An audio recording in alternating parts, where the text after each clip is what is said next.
Amigos, qué bueno que continúan con el estudio de Derecho Romano en su primera parte.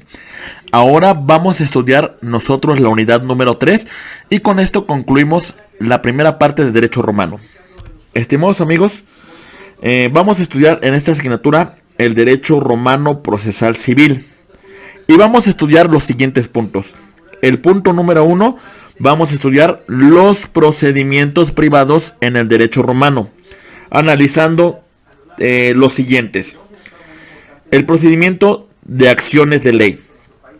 Vamos a estudiar cómo se sustancia este procedimiento. En el punto número 2 vamos a hablar del procedimiento formulario, el cual se va a conformar por una fase in iure, por una fase apud judicem, y vamos a estudiar nosotros también otro procedimiento muy importante que es el procedimiento extraordinario, y vamos a hablar de la clasificación de las acciones. Bien, estimados abogados, esta es una parte muy importante que quiero que pongamos mucha atención y que desarrollemos adecuadamente. El derecho romano principalmente tenía una función muy importante en un concepto: la acción. La acción en el derecho romano es la facultad que tenía un ciudadano romano para acudir a un tribunal para realizar o reclamar un derecho. Las partes que participaban en este proceso romano van a ser tres: el actor o demandante, el demandado o reus, y los magistrados o jueces. El actor o demandante es el pater familias, el sui juris, que pide se reconozca o se declare un derecho, o en su caso, que se ejecute uno previamente reconocido. Esto es la acción. Por su parte, el demandado o reus es quien desconoce el derecho, es quien no ha cumplido con la obligación. Y por su parte, los magistrados y jueces, de acuerdo a las distintas fases que hemos mencionado, como la monarquía, república o imperio, se encontraban conformados de la siguiente manera. En la monarquía, los reyes tenían una función judicial. En la república tenemos a los cónsules y pretores, mientras que en el imperio tenemos esta atribución que tienen los emperadores. Existen tres procedimientos privados reconocidos en el derecho romano: las legis actio, el derecho formulario y el derecho extraordinario. ¿Cuál es la fase histórica que abarca estos distintos procedimientos? El primero que tenemos que destacar son los procedimientos de acciones de la ley o legis actio. Vamos a ubicar una primera fase en la fundación de Roma, del año 753 a.C. al año 242 a.C., ya entrada en la fase de la república. Pero también hay una fase del año 242 a.C. al año 17 a.C., que prácticamente existía una dualidad. Es decir, en este periodo de 242 a.C. al 17 a.C. existía una dualidad entre las legis actio y el procedimiento formulario. Pero principalmente hay que destacar que las legis actio abarcaron parte de la monarquía y la república dentro del derecho preclásico. El segundo procedimiento se llama procedimiento formulario, y como ya mencionamos, tiene una cierta actividad en el año 242 a.C. al año 17 a.C., subsistiendo con las legis actio. Pero ya empezó a trabajar de forma autónoma independiente del año 17 a.C. al año 284 después de Cristo, en el Principado, en el derecho clásico. Y tenemos un procedimiento extraordinario que prácticamente no tuvo una mezcla con el procedimiento formulario y mucho menos con las acciones de ley. El procedimiento extraordinario lo encontramos de lleno en el Imperio Absoluto, en el derecho posclásico. Entonces, vamos a hacer un análisis de estos tipos de procedimientos estudiando su substanciación. Empezamos con el primero. Los procedimientos de acciones de la ley o legis actio. ¿Qué son? Las legis actio eran declaraciones solemnes que se acompañaban de gestos rituales. Los particulares tenían que pronunciar estos gestos, estas frases solemnes ante un magistrado, para que se le pidiera reconocer un derecho que se discute y que de alguna manera se ejecutara uno previamente reconocido. Es un derecho totalmente ritual, es un procedimiento totalmente basado en estos rituales, en estos gestos, en estos pronunciamientos. Vamos a hablar de las distintas acciones de ley que regulaba el derecho romano, como son las siguientes. La acción de ley por apuesta, llamada sacramentum. También tenemos la acción de ley por petición de un juez o de un árbitro. Tenemos también la acción de ley por requerimiento, o también conocida como condictio. Tenemos la acción de ley de aprehensión corporal, o también llamado manus inectio. Y tenemos también la acción de ley por toma de prenda o embargo, llamada pignoris capio. Entonces vamos a empezar a conocer cómo funcionaban estas acciones de ley o legis actio, empezando con el análisis de la legis actio sacramentum. La legis actum sacramentum era una apuesta sacramental en la cual las partes, para reclamar sus pretensiones, sus reclamaciones, presentaban una cierta cantidad de dinero a los pontífices para garantizar lo afirmado. Era como un tipo de garantía en la actualidad. A través de las legis actio per sacramentum se podía defender un derecho real o un derecho personal.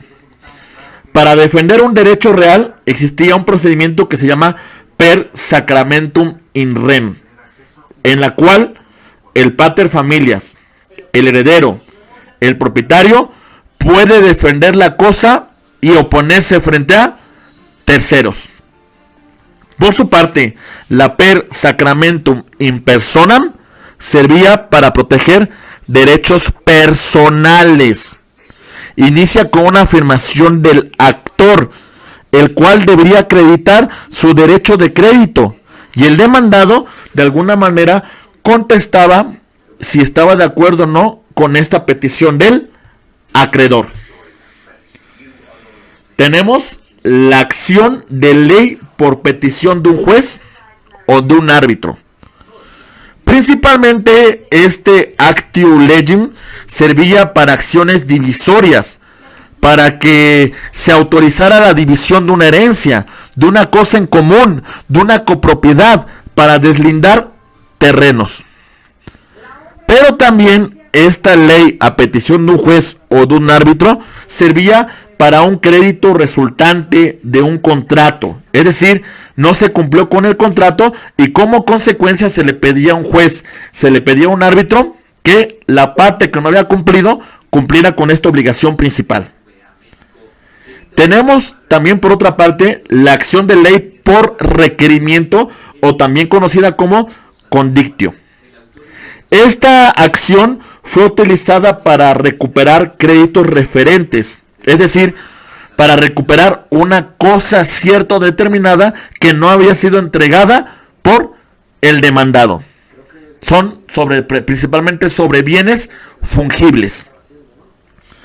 Tenemos también otra acción que se llama acción de ley por aprehensión corporal, o también conocida como manus inectio. Esta es una acción ejecutiva, a diferencia de las anteriores que eran para reclamar un derecho.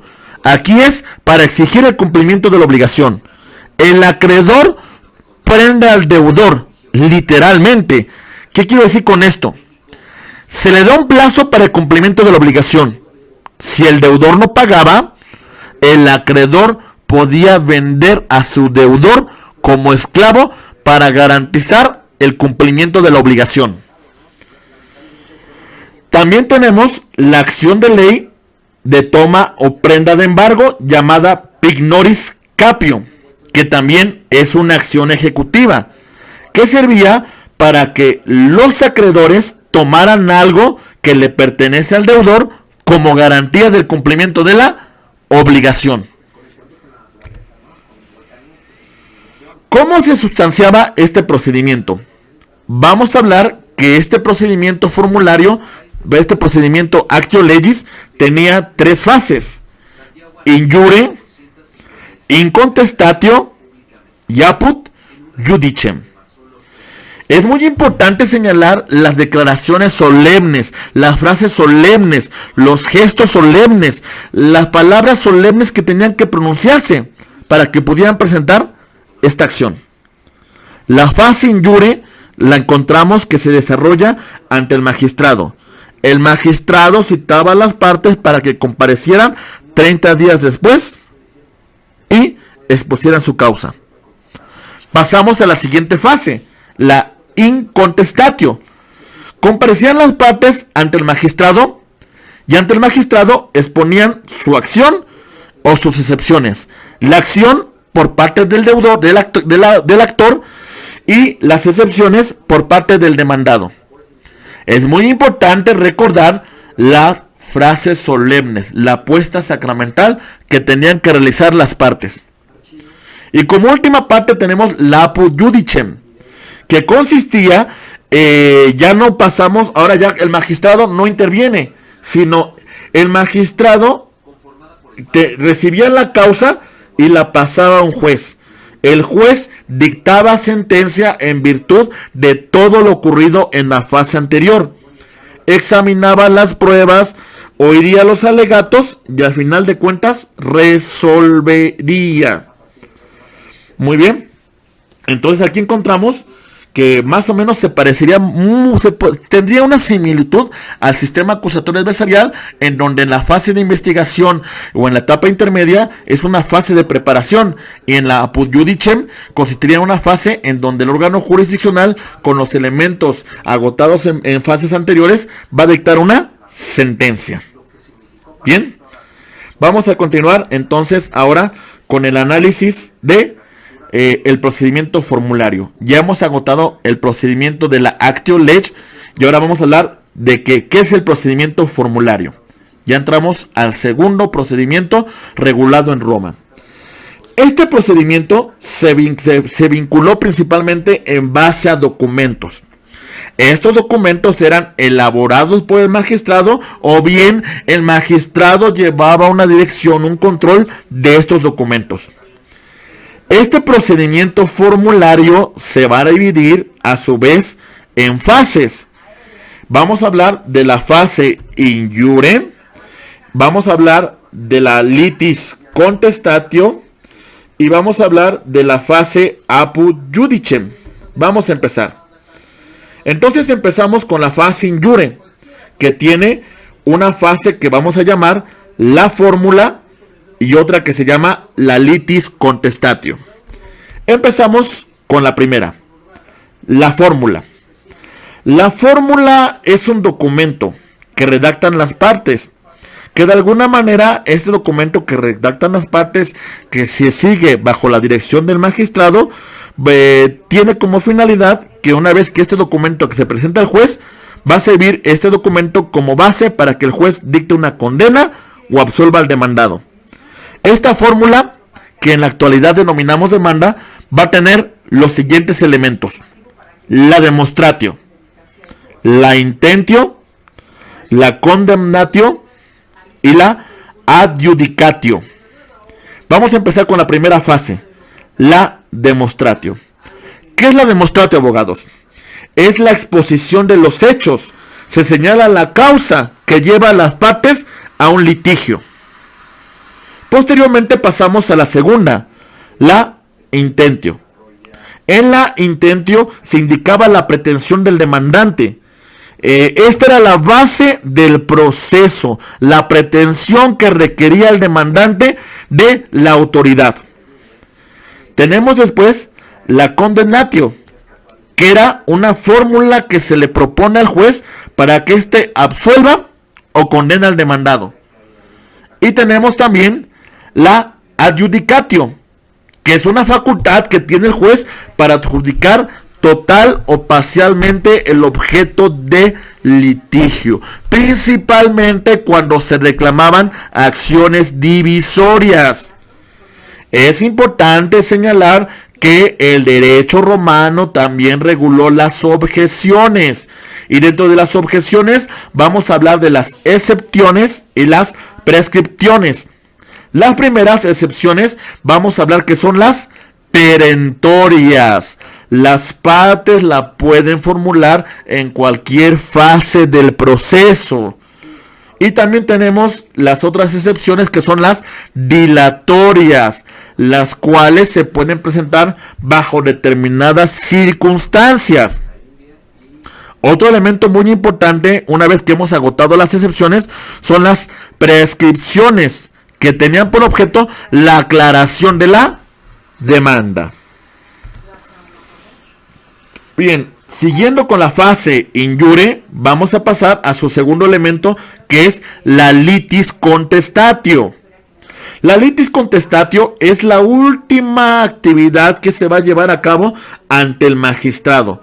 Con esto va a terminar la fase in iure. Los efectos de la litis contestatio son los siguientes. El primer efecto es un efecto regulador. ¿Por qué? Porque una vez que se fijaban las pretensiones ante el magistrado, ninguna de ellas podía efectuar ningún cambio. Es decir, no se puede modificar la fórmula cuando ya se presenta ante el juez. Por otra parte, tenemos el efecto constitutivo. La litis contestatio consume, extingue la acción. Esta acción no puede intentarse por segunda ocasión. Si la acción versa sobre un derecho personal, el magistrado tiene la potestad de rechazar la demanda para que éste la vuelva a intentar. Pero ante el magistrado, ya ante el juez, no se puede volver a presentar. Si la acción es real, se rechaza si existe una excepción interpuesta por el demandado. A esta excepción se le denomina cosa juzgada. El último efecto de la litis contestatio es un efecto creador. Es decir, la litis contestatio es como una especie de contrato. Queda establecida la litis. Ambos se sujetan a la competencia y a la jurisdicción del juez. Con esto termina la actividad del magistrado y pasa a la fase apud judicem, ante el juez, la segunda fase del procedimiento formulario. Esta segunda fase ya no se desarrolla, como ya mencionamos, ante el magistrado, sino ante un juez. El juez, para resolver, toma en consideración la fórmula, las pruebas y los alegatos que las partes desarrollaron en la primera fase in iure. Como ya en esta fase hay un uso de escritura, de alguna manera se pueden ofrecer medios probatorios.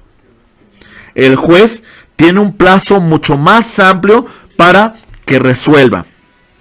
La sentencia que dicta el juez puede ser de absolución o condena. Existían algunos recursos extraordinarios, como la revocatio in duplum, que consiste en que el afectado por la sentencia podía reclamar la nulidad de la misma ante el juez de la causa. Y tenemos también la integrum restitutio, que era un recurso extraordinario de carácter rescisorio, es decir, revocar los efectos de la sentencia. También se presentaban ante el mismo juez, porque aquí todavía no teníamos la existencia de un órgano superior. Es muy importante señalar que podía el actor tener un error en su demanda. Estos errores pueden ser la plus petitio o la minus petitio.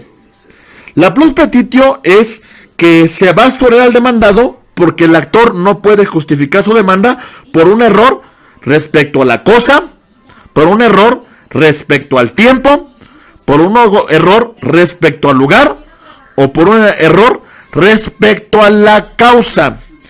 Mientras que la minus petito se presenta si el demandante o el actor solo reclama una parte de lo que es debido.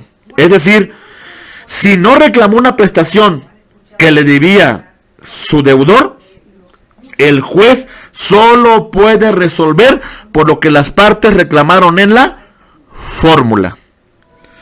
Estimados abogados, quiero que ustedes analicen que hasta cierto punto muchos de los elementos que estoy mencionando tienen una implicación en el proceso civil del día de hoy.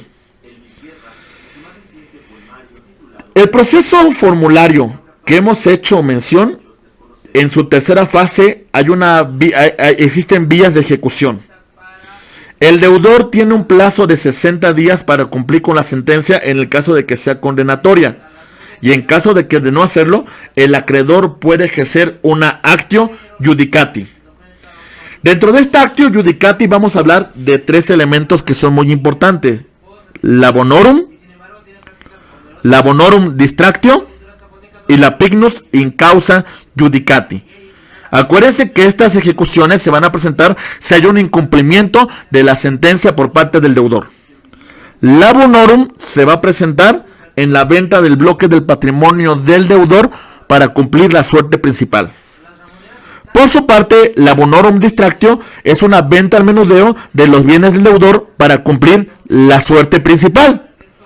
Y tenemos también la pignus in causa judicandi, que consiste en que el acreedor se queda con determinados bienes del deudor y si hay un sobrante, se los da al deudor. Muy bien.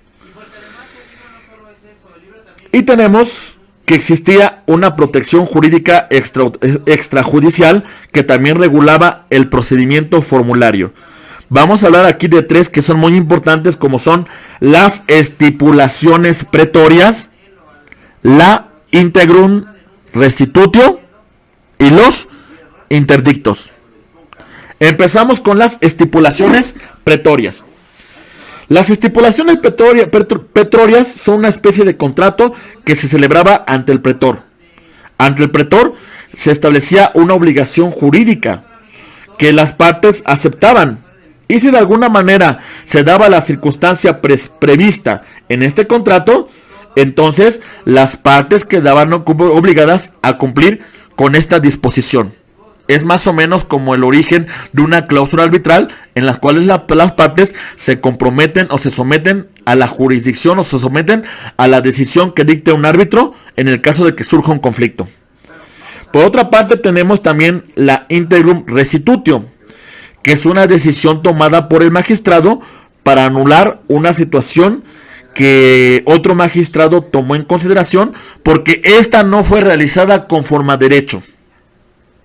Y también tenemos otras que son los interdictos, que son órdenes dadas por el magistrado a un particular para de alguna manera hacer una resolución mucho más rápida sin tener que presentar la causa ante un juez. Es decir, ante el mismo magistrado, si las partes se ponían de acuerdo, resolvían la controversia. Muy similar a lo que conocemos hoy como un procedimiento abreviado. Bien, abogados, ya hemos agotado las acciones legis actio y el procedimiento formulario. Ahora es importante que analicemos el procedimiento extraordinario, que es un procedimiento monofásico. Es decir, ya no tenemos que exista un magistrado y un juez. Aquí vamos a encontrar los siguientes elementos. La persona que conoce la acción es la misma que conoce de todo el procedimiento y dicta sentencia. Es decir, participa en la fase in iure y la fase apud judicem. Posteriormente también vamos a señalar un punto muy importante. El derecho formulario y las actios y las acciones de ley eran de naturaleza privada. Aquí cambiamos la cuestión. Ya el procedimiento no es privado, el procedimiento es público. La jurisdicción es una función que realiza el Estado. De alguna manera, la acción está supeditada a la autoridad del juez. El procedimiento es escrito. Ya no hay fórmulas rigoristas como en la fase formularia. Desaparece también la litis contestatio, que surgían de una aceptación de fórmula. Aquí no hay aceptación de fórmula. Aquí va a haber un debate. La litis contestatio del procedimiento se señalaba de alguna manera como un debate en la cual el actor expone sus pretensiones y el demandado su defensa.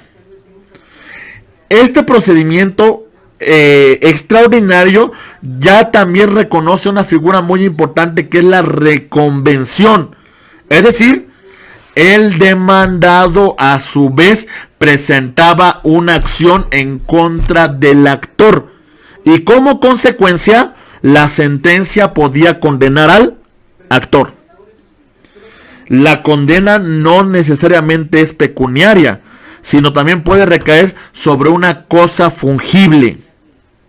Y aparece la apelación como un recurso contra la sentencia, que se presentaba ante el mismo juez de la causa. Entonces, este procedimiento extraordinario tiene estas fases.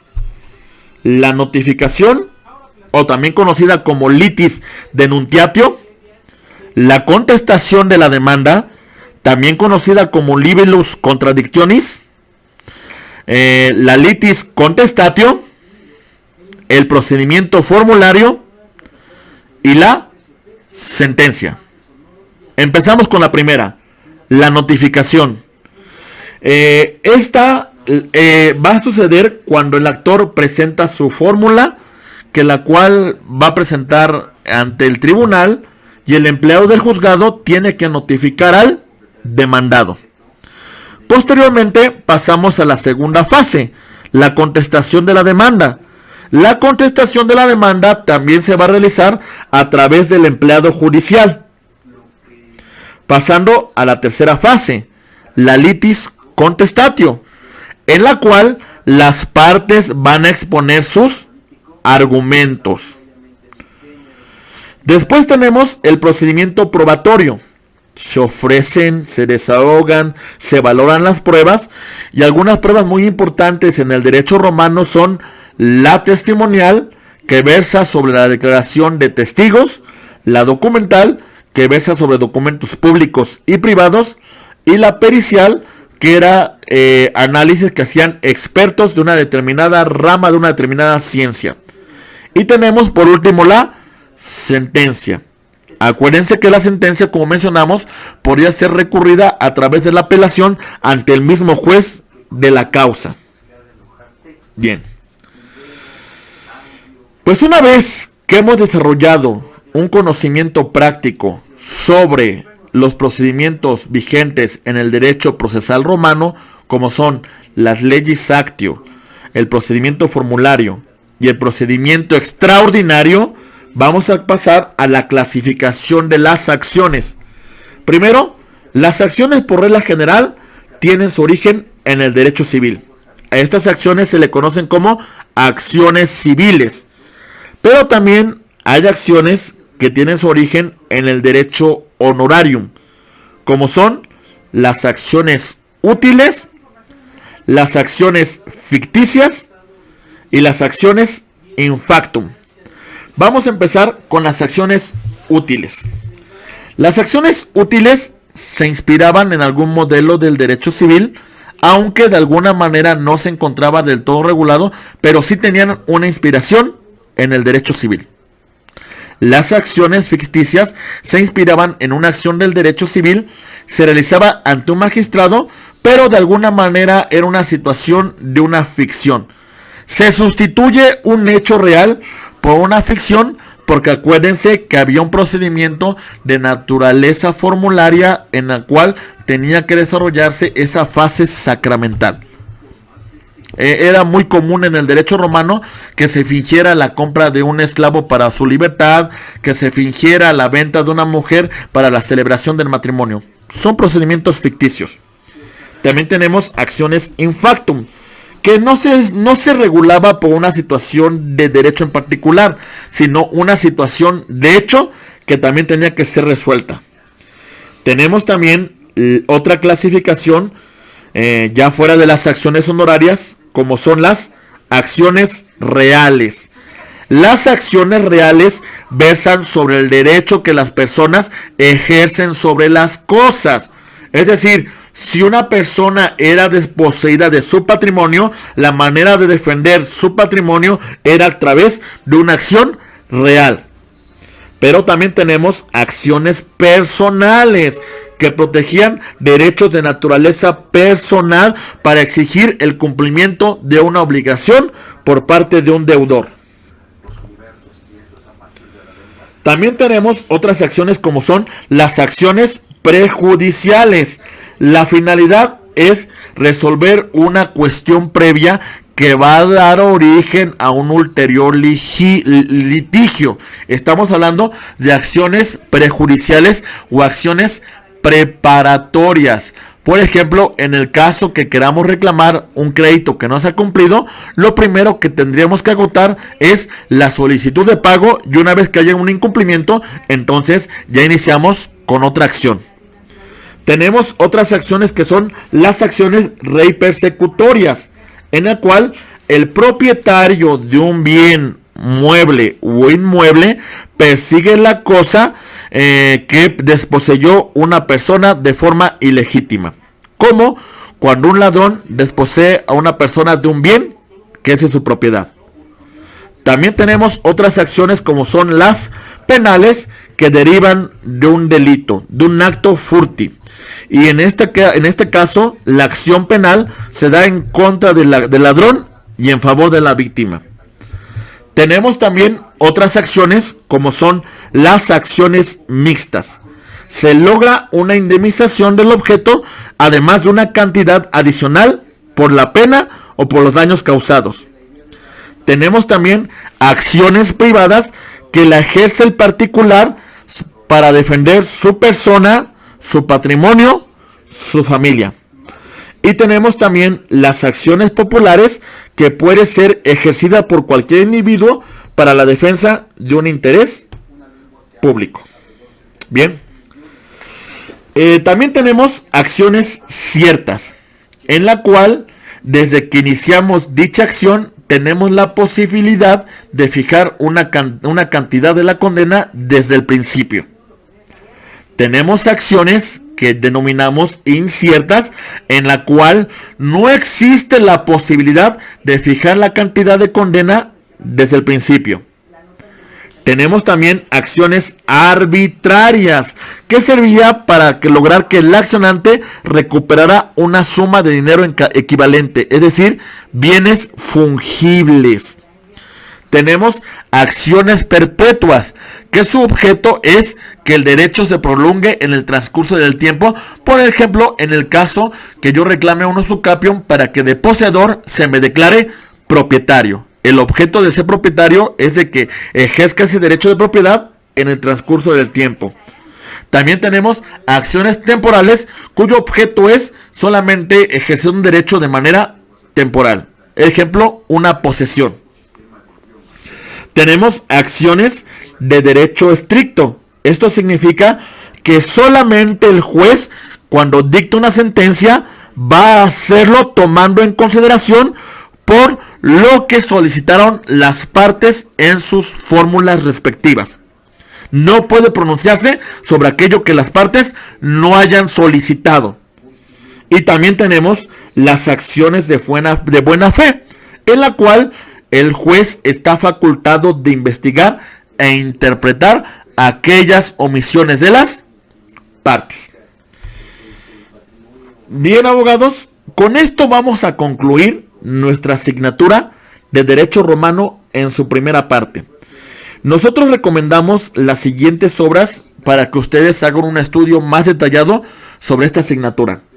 Recomendamos la obra de Derecho Romano de Editorial Oxford, de los autores Marta Morinó y Duarte y Román Iglesias González. Asimismo, de Editorial Esfinge, recomendamos Derecho Romano de Guillermo Floris Margadán, una obra sin lugar fundamental para todo científico del derecho. Y asimismo, de Editorial Trillas, Derecho Romano del autor José Ignacio Morales. Estimados amigos, muchas gracias por su atención brindada durante el estudio de esta asignatura, Derecho Romano, en su primera parte.